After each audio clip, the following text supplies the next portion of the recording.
I'm Louise Islan, I'm 31 years old and I'm a fashion retailer and designer. I own a shop called Capital L in Darlinghurst, which is a boutique selling men's and women's, mostly small designers clothing. So we do mostly Australian designers and we also sell a few overseas labels, and most recently I've started my own label called Please Louise. I went to school in Brisbane and there wasn't much fashion up there at all actually, which probably was contributed to my drive to start up my own shop. I actually worked in information technology over in London. Well, working in IT was great because I had enough money to buy clothes then. When I moved to Sydney, I just felt like there was a bit of a lack in that kind of intimate boutique. I found there were actually a lot of designers looking for stores to sell and there weren't any boutiques supporting Australian designers at that stage. Now we've got maybe 40, 50 designers.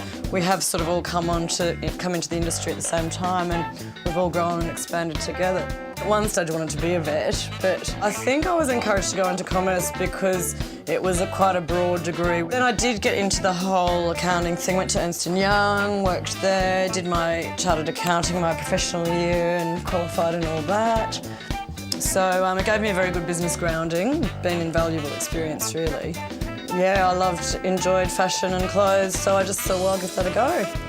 I do all the buying, so that's relatively seasonal, like there's 2 fashion weeks a year. Then I do all our own PR. We've got our own website, which I help develop, and we have a great mailing list.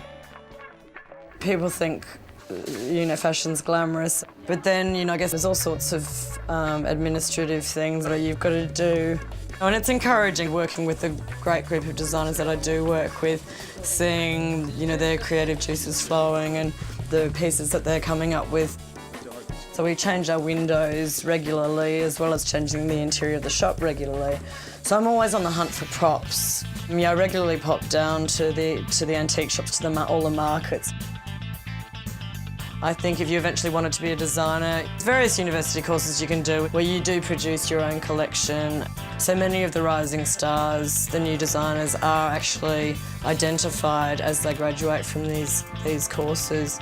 But then there's other more casual courses you can do, TAFE courses. FBI is very widely recognised. I'd encourage looking into doing at least a short course at somewhere like the FBI or TAFE. And just see if it's something you're interested in. It's not just glamorous going to parties, putting on new outfits every day. There's a lot of hard work. I find a lot of people walk through the door and they want to be a designer, but out of everybody I know, the number one difficulty they have is finding a good production manager. But maybe it's not seen as being so glamorous, so there's a real shortage for that kind of a person. Or maybe for an administrator within a fashion business. There are jobs there for design assistants. There's a huge demand for the behind-the-scenes roles, and it's a good way to start because you get that experience and then you get to know how that all works. And then if you do want to create your own label, you've got all that background behind you.